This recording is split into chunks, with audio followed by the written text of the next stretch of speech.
Hey, I'm Craig, and I'll be talking you through this behind the scenes footage of how I craft leather Zodiac decks. These are available to order now, links in the description. So, first things first, I use 17 to 19 square feet worth of veg tan leather. This is approximately 2 to 2.5 mil thick, and I roll it out over the cutting mat. Now, the very bottom of a new roll, I will cut straight so that I can match it to the bottom of the grid, and that allows me to start quickly measuring the rest of the mat out. So in this case, I have set the ruler to the 15 centimeter mark, and I'm cutting a straight line, I should say, and that will run parallel with the pre-cut piece of leather.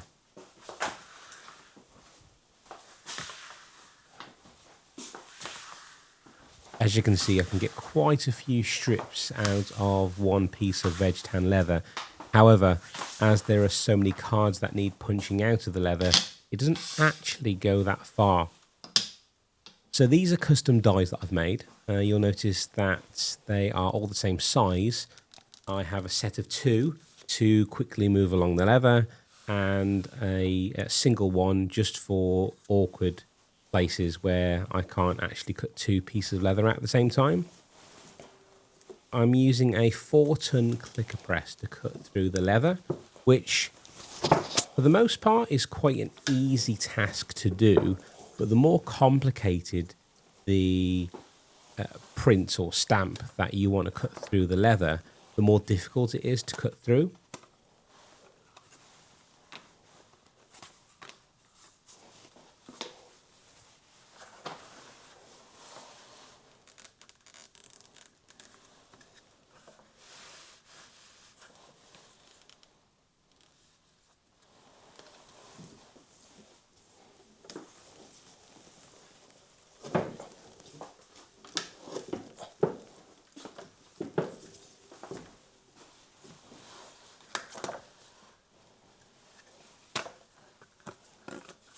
As you can see, it's quite a time-consuming process to cut all these pieces out, whilst maximising the amount of pieces you can get from one piece of leather.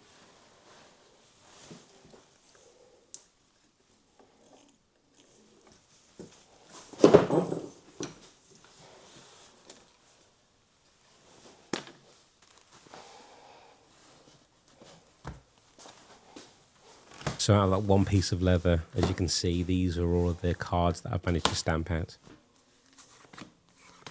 Once I've stamped through all of the leather, you'll see me go through each card individually and create two piles. One's like an acceptable pile, and I guess the other one's like a bit of a reject pile.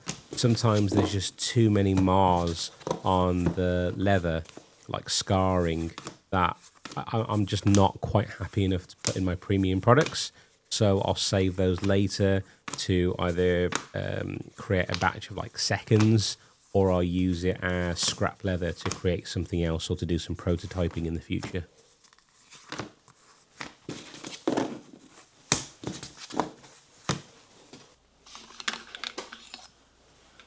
So in the workshop that I'd have, I don't actually have running water, but I do have this water container, which is super useful. And here you can just see me filling up my water spray, I will use in just a moment.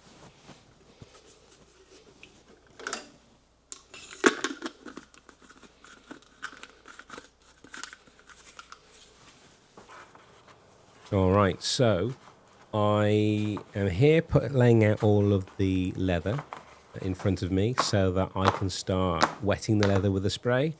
The term for this is called casing the leather.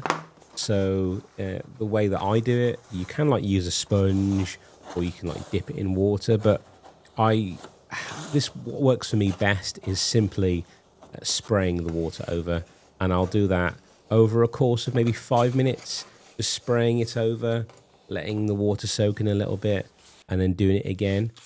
The key is not to soak the leather. You tend to find that when you soak leather through and you go to stamp indentations and imprints into the leather, you kind of lose a little bit of clarity.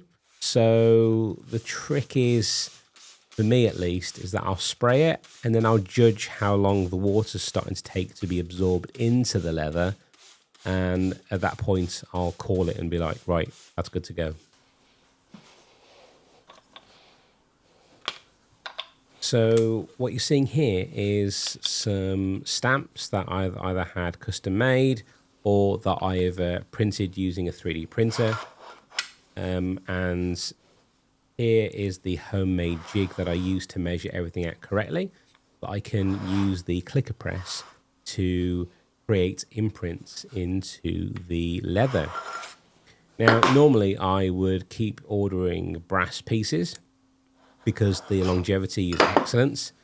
The plastic 3D printed versions don't tend to last too long, but it's really good if I want to prototype some designs, because it can take about 4 weeks to get my brass stamps made.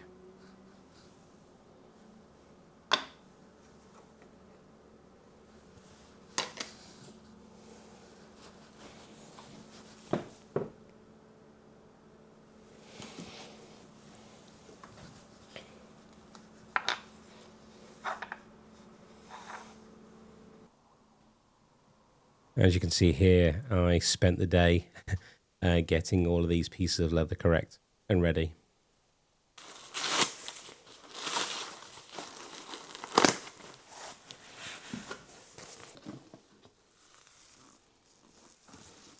So there's so many ways of dyeing leather, but the process of dyeing like 100 or 200 pieces of leather any other way than dip dyeing just takes far too long. I think my preference for dyeing leather is by using an airbrush, which is what I used to do many moons ago when I started. I tend to find the leather dye goes much further and you have a little bit more control. But the problem is that because you're aerosolizing, I don't know if that's the word, the dye, what I was finding over a period of weeks is that the dye was getting in the air and everything around the area where I was doing my dyeing was starting to create get this brown tinge. And so I ended up stopping doing the air spraying of dye because I just couldn't control where the dye was going. Even like using proper ventilation, it just gets absolutely everywhere. So now I just do dip dyeing unless there's a special reason why I shouldn't do that. And here you can see the dye is both absorbing into the leather and the alcohol in the dye is also evaporating out. Now, when I make these particular pieces of leather, in my head, I'm counting to 8 roughly, and that just allows like the air to escape from the leather and for the dye to penetrate. And the key really here, which you can't rush, is allowing the excess dye to drip off the leather. Otherwise, it kind of like pools and creates spots. So it's absolutely critical to make sure that there's nothing pooling over the top.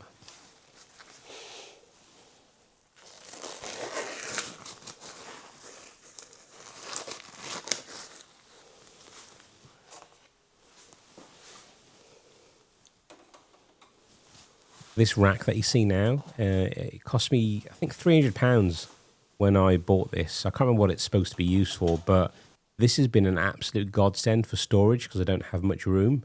So this rack has been amazing.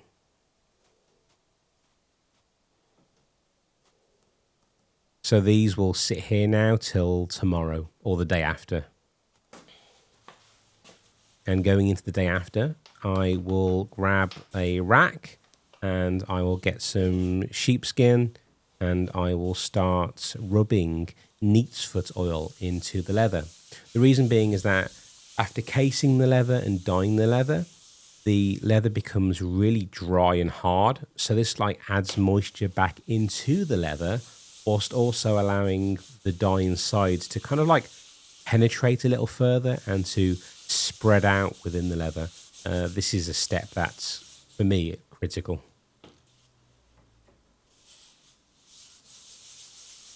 And if I'm early enough in the morning, it will allow me to do the buffing later that day. Otherwise, I have to wait for the day after. So as you can see, it doesn't look great once the oil has dried. It kind of looks like almost like cracked, waxy finish.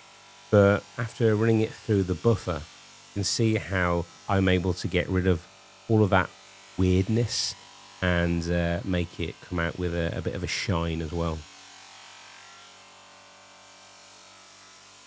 Much of processing leather is about trusting the process. Sometimes you'll get halfway through and you think, oh dear, what have I done?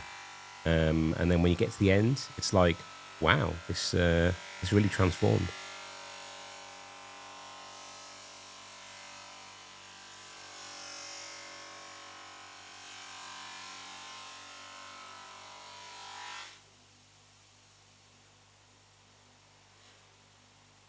Much better. And I used to do that by hand until I bought that machine. So once the buffing's complete, it's time to put an acrylic protection over the top. This not only helps to protect the leather, but also allows both me as the maker and the consumer to buff the leather later on and keep bringing back a new shine to it. It's a really nice finish. And the best way that I found to apply it is by using an airbrush. Unlike the dye, this isn't alcohol based, so it doesn't like separate and spread out into the air and end up on everything. It's quite a non-toxic product. Before I started using the airbrush, I used to use a cloth to apply it, but sometimes I found that I was applying it too thickly and you could see streaks in the leather. But I find that using the airbrush, you get really consistent results.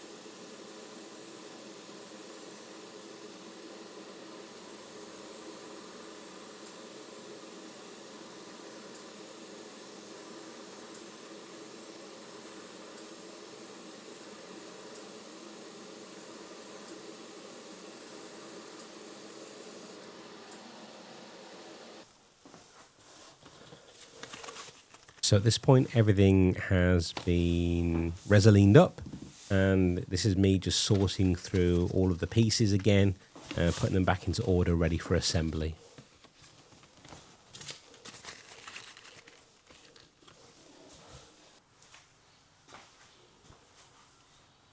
And here I'm using a silicone cake cup, which I tend to pour all of my glues into because it cleans out really well once you let the glue set.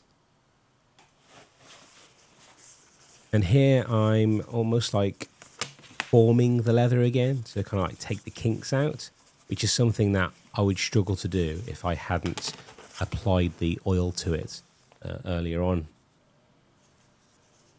The glue that I'm using here is a contact cement. It's water-based so that it's not smelly and toxic. And the key here is to apply just enough adhesive to create a film over the top. If you apply it too thickly, you end up with clumps of glue that end up drying within the leather and on the edges of the leather, which stop the leather from being compressed together. So if you have too much glue between the leather and it dries, you end up with like little gaps on the edges, which are really hard to deal with. So I'm almost applying the glue and then trying to get rid of the glue on the same pass. And here is my high-tech jig to help me align the two pieces of leather together and to set them. Now you only really get one go at this because the glue is so tacky. It will almost ruin your leather if you try and pull it apart.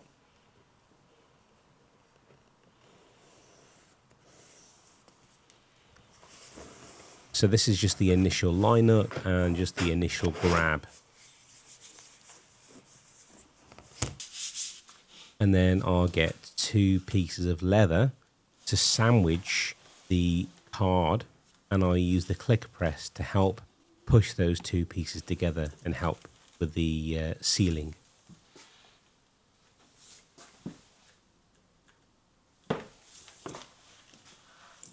This part of the process works really good for flattening the leather out whilst adhering it in place.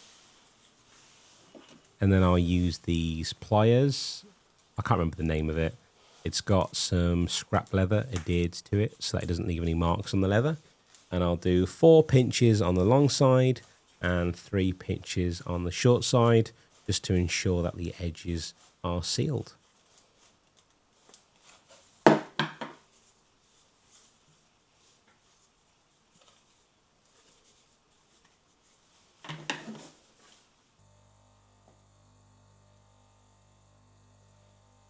And then I'll use the drum sander here just to get rid of any excess glue and to get rid of the dyed edges. And also, if I've misaligned the leather ever so slightly, it allows me to sand off the excess leather. And this is one of the most satisfying parts of the leather processing for me, which is doing the bevel edging. So you end up with like these really unsightly edges after you finish sanding, and this trims the leather.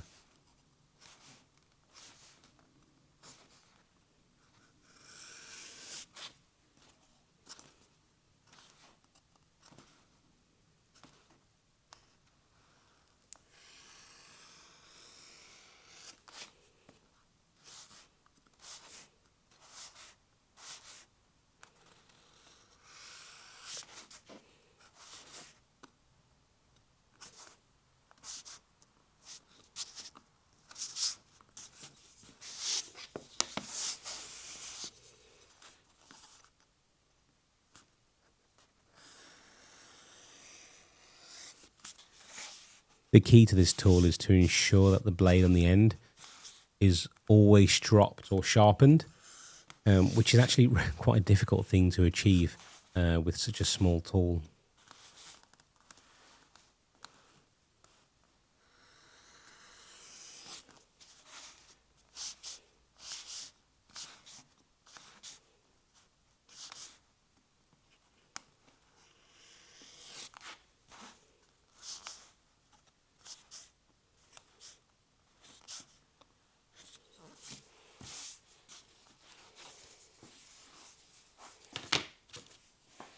And this is what I'm left with after doing 100+ cards.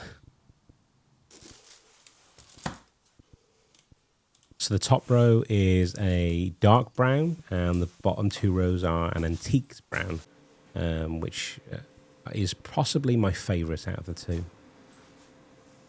So this edge coat is an acrylic based paint, which is applied using this metal roller. I don't know how it works because I'm no scientist, but the way you apply it just stops the acrylic from dribbling over the edge.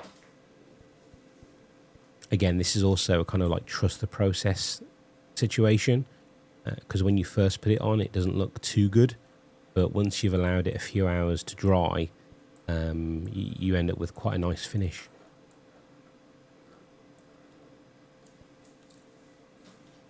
Hopefully you can appreciate that having to do this with every single set of cards is quite time consuming.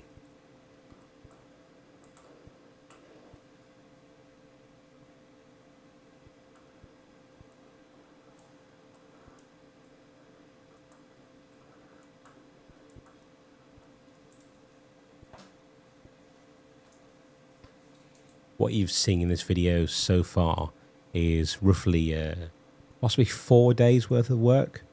Obviously, there's sometimes only so much I can do in a day because I have to wait for the leather to dry after applying various things to it. And that, then I'm kind of like stuck. I have to wait. So here I'm assembling together the half kit. So this deck is just double-sided. You've got one Zodiac symbol on one side and another on the back. And these foam inserts that you're looking at now is something that I ended up prototyping on my laser cutter, and I think it came out really nice.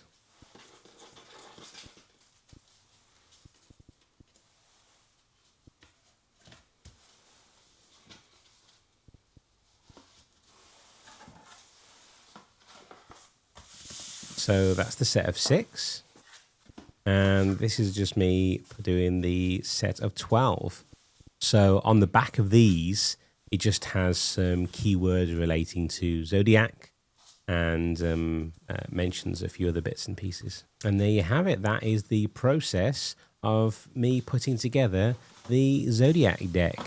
I hope you've enjoyed the video, and I'll hope to see you very soon.